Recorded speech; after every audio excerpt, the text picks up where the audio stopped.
Yeah, it was a lot of fun for someone that didn't know anything about strength training, had never deadlifted before. The bar hurt my back, and throwing on 265 pounds and then squatting it or deadlifting 315 pounds. Yeah, it's possible. Even if you're a nerd like me, and then woke up to this realization that like your body matters.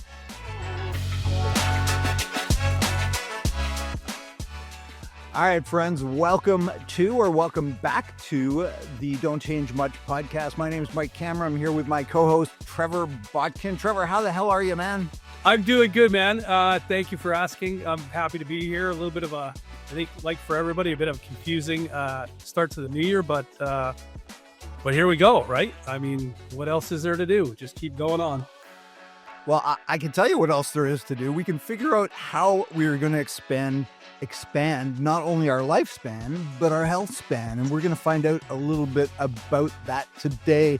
I am super stoked to have this conversation because as a dude who's 56, turning 57 in February, this kind of thing has been on my mind for a little bit.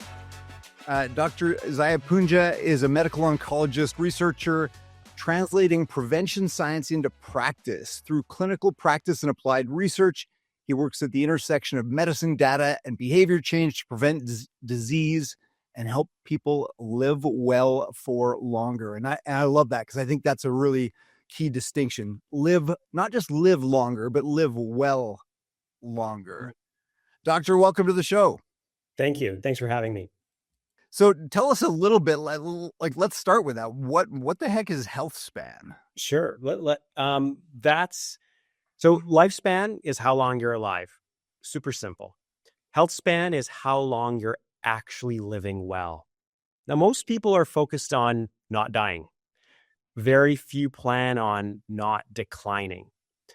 So the tragedy isn't dying at 88. It's spending, on average, what we see 15 to 20 years with limited mobility, medications, dependence, and sometimes loss of identity. And health span is about compressing morbidity, pushing illness, frailty, disability as far as we can or as close as we can to the end of life. It reminds me of a comedian, Dennis Leary, talking years ago about, he was talking about his passion for smoking. And he said, smoking takes 10 years off your life or whatever. And he said, well, I don't want those years. Those are the years I'm on kidney dialysis. Those are the years I'm, old folks home. You can have those years. I want them. So what I'm hearing is you're saying, let's make those years of higher quality where we have more mobility and we're getting around better. Yeah. Because quality is what we want. That when we talk about the marginal decade, or we know we have family members who and friends who are getting there, and then there's chronic disease, and we can't avoid chronic disease.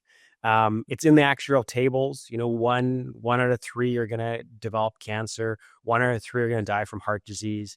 And then there's all these neurocognitive conditions like dementia. So it is in the back of mind for us. But what I'm interested in is creating an approach to our 88-year-old self. And what dialogue we can start having with that 88-year-old self to impart behavior change today. Because I imagine even with that chronic disease that we're destined to get, if it's in our cards, the work we do earlier sets us up for more comfort and success with those chronic diseases when they do arrive. Yeah, and that was the insight. So as a physician, trained in a system that is heavily reactive, it's designed to be reactive. I mean, that's how we work with disease, and then we try and fix it. Prevention is, the 10% where 90% of our healthcare spending is all about reactive. That 10%, though, about being proactive, is something that has been missed, but is coming to the forefront right now. And that's why I'm so excited about it, is because there are actually things that we can do to prevent diabetes, improve our chances of not getting heart disease. And the list goes on.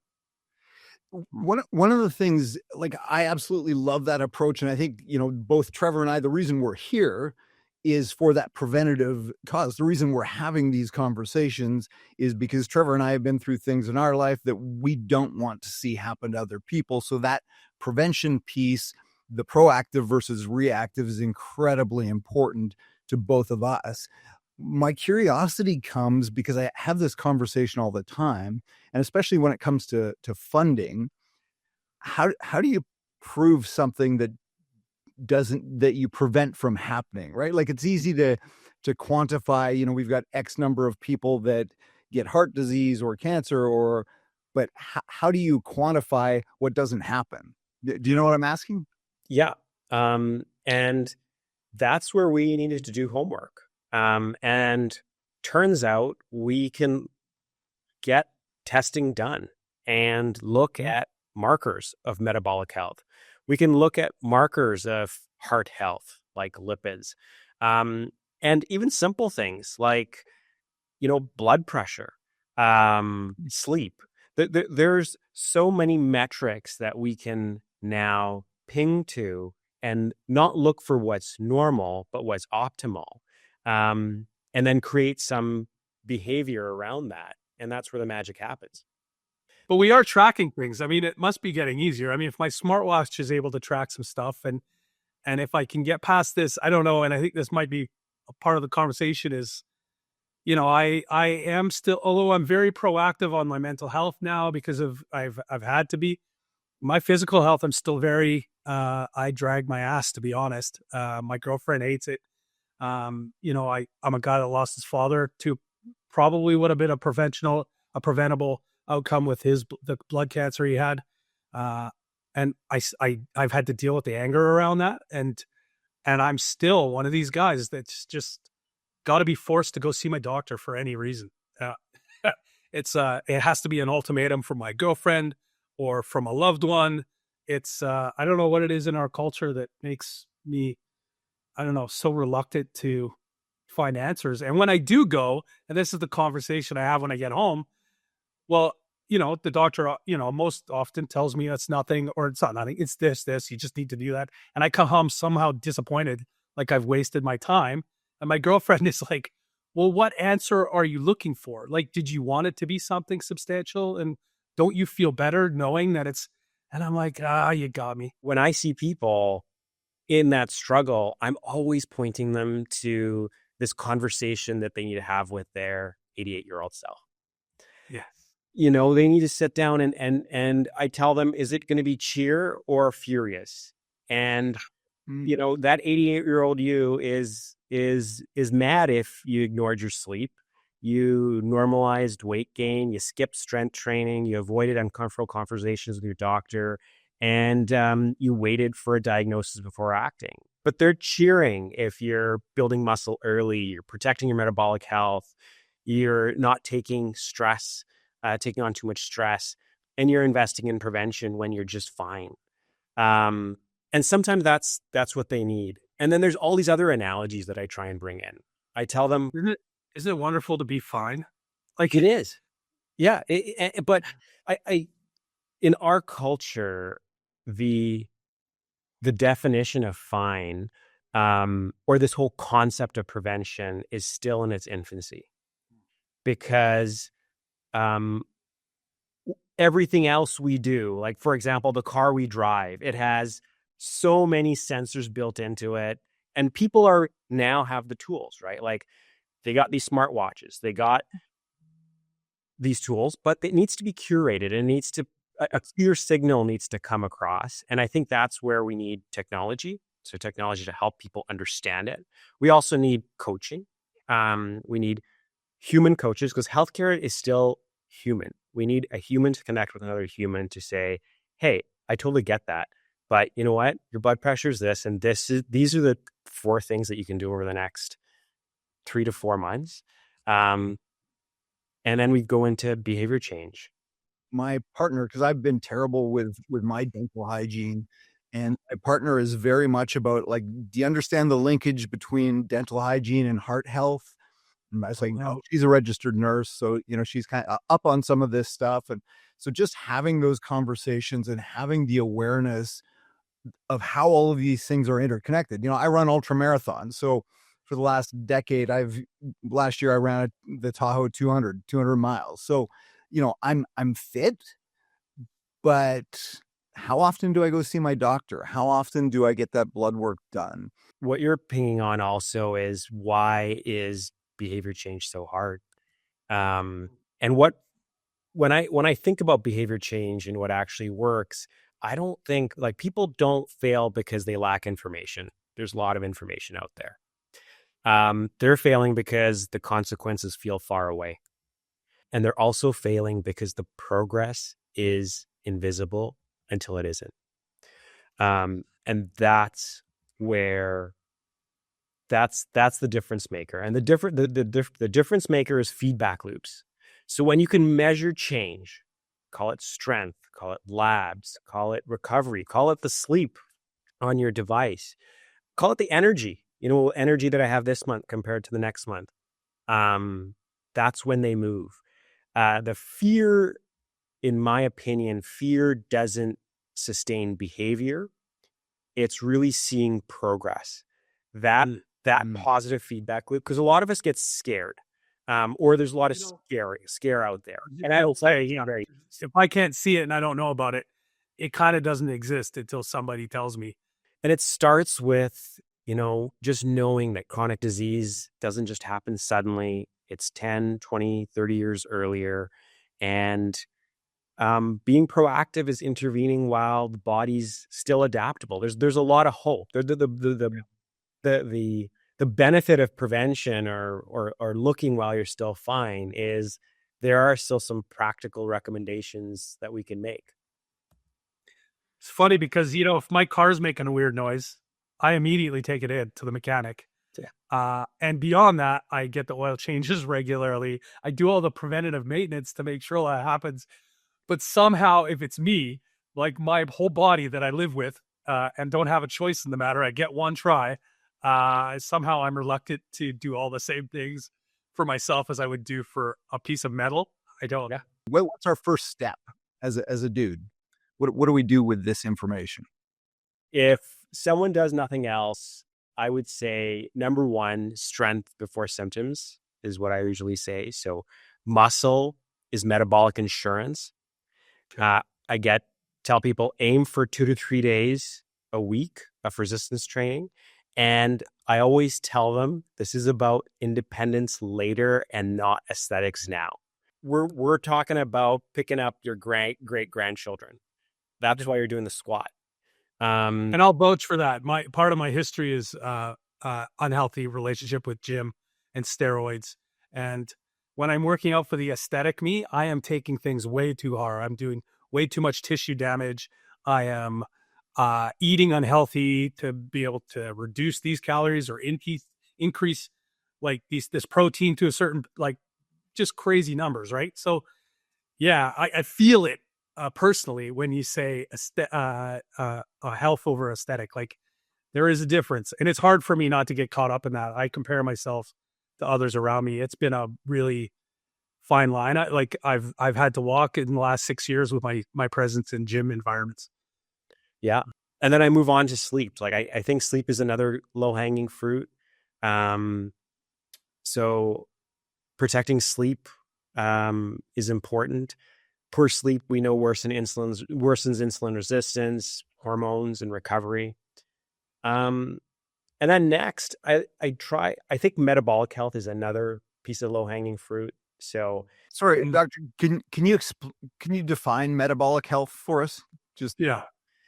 Yeah. So metabolic health is how your body is, quite simply, how it's using glucose. Okay. How elastic your body is to the stuff that you ingest and put in it. And if you're incredibly elastic, and you have a great glucose sink, like your muscles, your blood pressure's down, a blood marker called your hemoglobin A1C is within the normal limits. And I don't want to get too technical. but your lipids are also within the normal limits or the optimal limits, that metabolic wellness really bodes well for disease prevention. And when we talk about, let's get more granular, we're talking about cardiac disease prevention. So we know that we got these little fat particles that flow around our body. We call them cholesterol or lipids or LDL. But without getting too complicated, we know that some of those just end up in our coronary arteries. And it's not magic. It's just science. Like that's the probability. Like they're flowing around and they're going to end up depositing there. And that's the number one cause of heart disease. Well, if we start measuring it early on in our 40s, in our 50s, in our 60s, and we see some alarming signs, like the numbers are really high, there are things that we can do about them to bring them to the optimal level. And first levers are diet, exercise, because they really have a big impact. And then there's also medications. But without knowing, then you don't know what to even discuss with your doctor. Yeah, one of my favorite things that I talk about often with folks that I work with is with awareness comes choice. Without that awareness, you don't have the choice. And I think, I smiled when you talked about the aesthetic piece, because right now I'm in what I'm calling Operation Bon Jovi body. And I laugh because Bon Jovi is in his mid 40s. He did a photo shoot with Versace where he was like buck naked and ripped, and that had always been, I wanted to hit that by the time I was 50, and I never did because I got into endurance sport anyway. Long story short, now I'm back in the gym and I'm focusing more on strength training this season than endurance training. And so one of my goals is to recreate that photo shoot for myself, but that's all aesthetic. But for me, that's the driver to keep that up for my health. So yeah, it's interesting when you say that. So from the awareness piece, if I want to find out sort of where I'm at, what my baseline is, how do I do that? Is that like part of my physical with my doctor, or what does that look like? I think blood is the best way of doing it, and that's why I created my healthspan and we do blood testing. But the blood testing we do is on our website, and we do it in a way that someone comes to your house and gets your blood draw done, but there's a cost associated with that. The metrics, the blood markers are there. And for those who can't afford that, or I just want everyone to get this done. Yeah. So talk to your family doctor.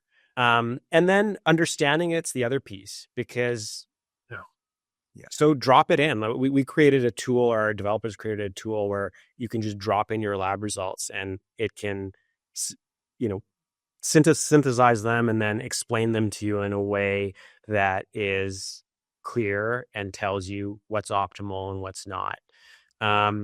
So I would say knowing your blood markers is helpful, but I think there's other things people can measure to see change as well. There's short-term signals, things like energy, like, you start your training and you notice it within weeks, you have better energy, you have better sleep quality. Strength gains, those are easy to measure. Are you lifting the 10-pound weights, the 20-pound weights? Are you progressing? Resting heart rate, that's another one that's really key, that you can see change within weeks of making changes. The medium-term signals, those are things like in the blood work. So your cholesterols, your glucose markers, your metabolic markers, your inflammatory markers. And those are the ones that can change over months with the right type of, either physical fitness intervention or dietary interventions, or at times, if they're really outside the box, medical interventions like statins or other lipid-lowering drugs. And then long-term signals, that's the panacea. That's like what I'm able to do in my 60s. And Mike, like, you're able to run ultra marathons. That's a huge accomplishment. So that's a long-term signal right there. That's function. That's what you can still do in your 50s, and you're translating that to your 60s. your 70s, and your 80s. I should do something physically demanding. I could not run an ultra marathon. But it's interesting. I was reflecting even on sort of New Year's resolutions, and for me, one of the things I want to lean into is discomfort. And then as I got thinking about that, I thought, you know what? But I'm really good at the big discomfort.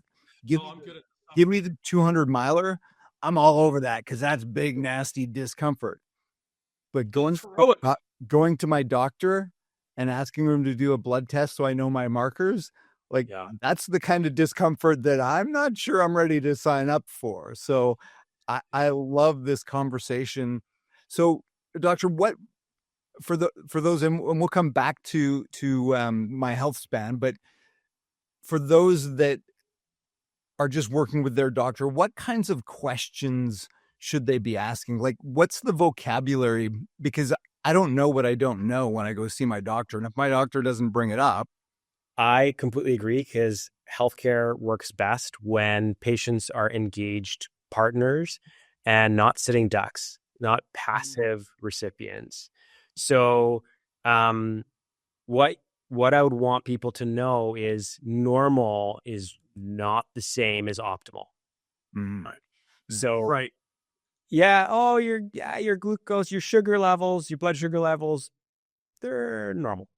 Normal. No, Yeah. What's optimal? Now, what's the optimal glucose or hemoglobin A1C? And at times, why is a test not being done? I'm worried about prostate cancer, or I'm worried about colon cancer. We know that there are screening programs available. And then over time, it's just asking what trends matter. So not just focusing on like today's numbers, like, okay, we just did this blood test. Because one set of numbers, that's the other mistake people get. And I bring it back to the car analogy. They get it done once and they're like, I got a clean bill of health. And the next time they visit it, it's like 10 years down the road, or it's because something happens. No, this is like your car. We need to have an approach here. And we're going to use these numbers as our positive reinforcement that what I'm doing today is working, recognizing that might not always be the case, because we know insulin resistance or our metabolic health declines as we age. So we need to do more work in our 60s and 70s than we needed to do in our 30s and 40s. And that's just intuitive. My head goes, but that's not an excuse, because and it's funny. A lot of guys I talk to, it's like, yeah, but I'm just getting older. It's like, sure you are, but that doesn't mean you have to accept some of these downward trends in health. Is that accurate? Totally. Yeah. And that feeds nicely into another project that we started across Canada, but really got its home in Toronto with Dr. Daniel Santamina. He's another fascinating human that works he's a professor at the U of T in the Department of Kinesiology. And kinesiology is how humans move. And he understands how humans move in a PhD way. So us getting together and me learning from him that there's this concept of prehab, Yes. Yeah. preparing the body for stress before it arrives.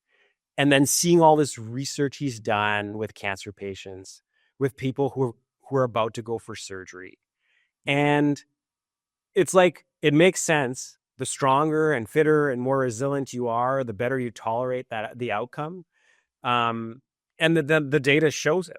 Like, we in these programs, we exercise people prior to them getting chemotherapy or prior to them getting cancer treatments. And we see that they tolerate the cancer treatments better.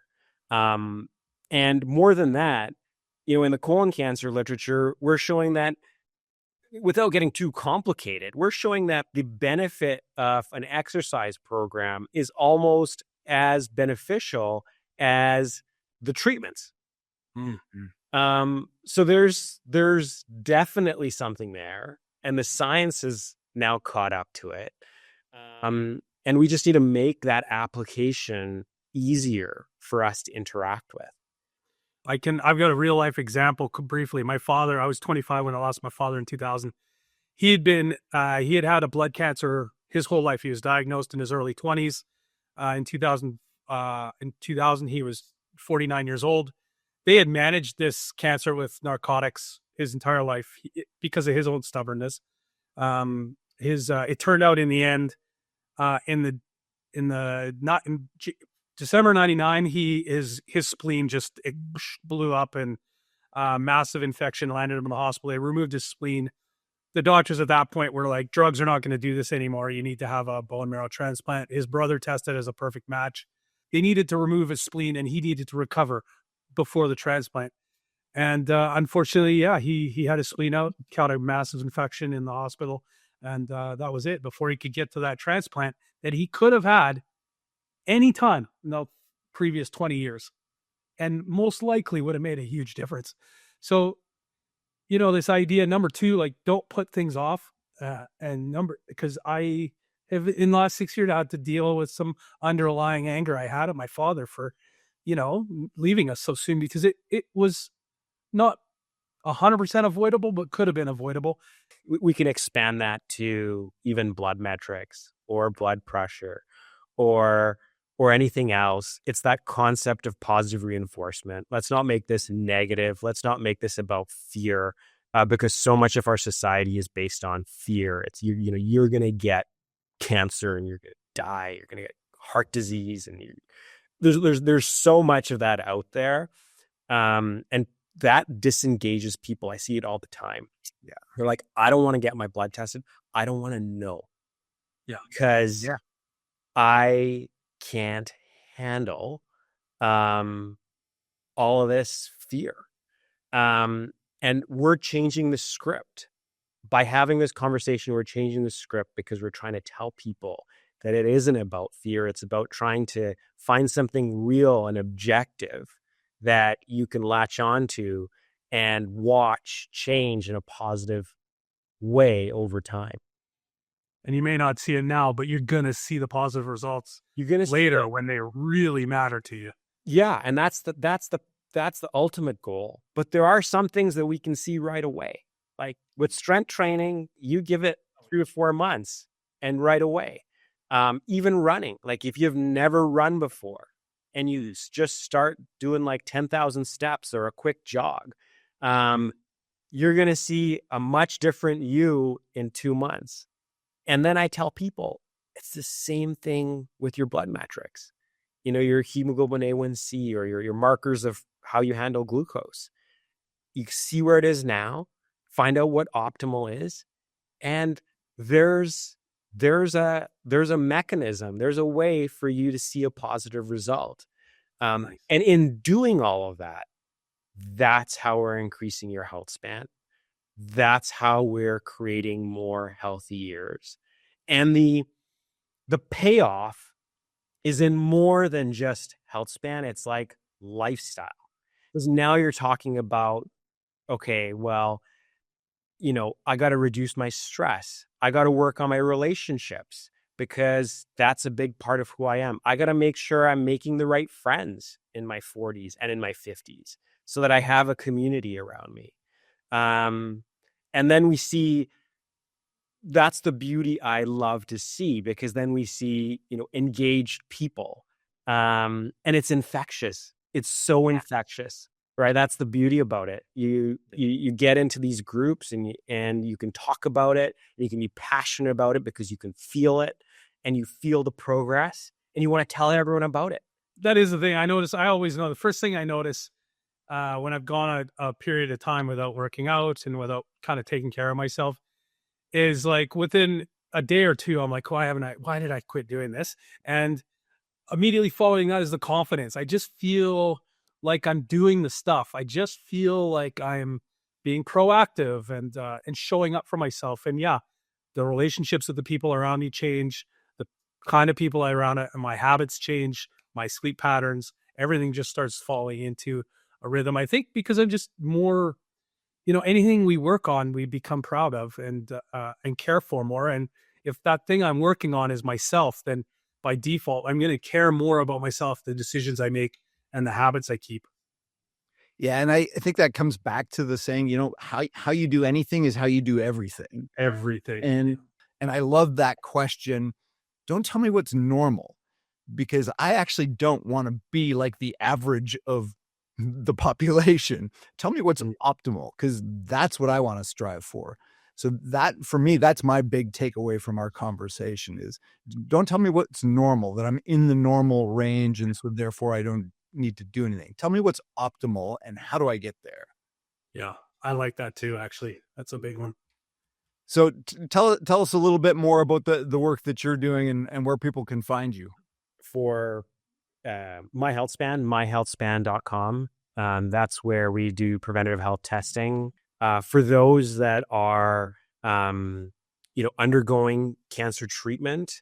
We founded prehabrx.ca, and that's a free exercise program right now, and we hope to keep that free as long as possible because we're getting generous support right now from industry partners and like NGOs like Rethink Breast Cancer and BC Women's Foundation. So we're just trying to get that message out there and build that culture and get people thinking about their health span. The whole premise behind the Don't Change Much podcast is that it doesn't take the big changes to make big impacts. So when we talk about don't change much, I hear lots of it in our conversation today, but what does that mean to you with respect to healthspan? So what it means to me, it means that you don't need perfection. What you need is non-negotiables. And what we need is one small habit that I won't compromise on. So call it strength training even when I'm busy, because the version of me, like me decades from now, really depends on what I'm doing this week and what I'm doing today. So one little clarification I'd like to ask, when we talk about strength training, I think for me, when I hear strength training, I think of 500 pounds on a barbell and pushing it up. But I suspect that's not really what we're talking about with strength training. So what does strength training mean? When I think of functional strength training, I'm thinking of not the show muscles, but I'm thinking of the posterior chain, your back, your abdominals, your legs, large muscle groups. And it's hand in hand with flexibility as well. Okay. And the reason why the legs and the back are so important is because those muscles are your longevity muscles. Those are the muscles that you're needing. And people don't say, oh, I wish I had less muscle when they're 90. They're struggling to squat when they're 90. They're struggling to get up out of a chair when you're 95, or even earlier. And it's about that core, and it's about the posterior chain, the abdominals, and those legs, and amassing as much muscle as reasonably possible there, and maintaining it is really what's going to allow that functional piece to keep on. This has been fantastic. I feel inspired. I've got some tangible takeaways. I know what I'm doing. I'm gonna book an appointment with my doctor is what I'm gonna do. That's my big takeaway from here, because I tend to wait. So Dr. Poonja, thank you so much for being on the podcast and sharing your information with us. I really appreciate it. I think it's such an important conversation. So thank you so much for being here. You're welcome. Thanks for having me. Thank you so much.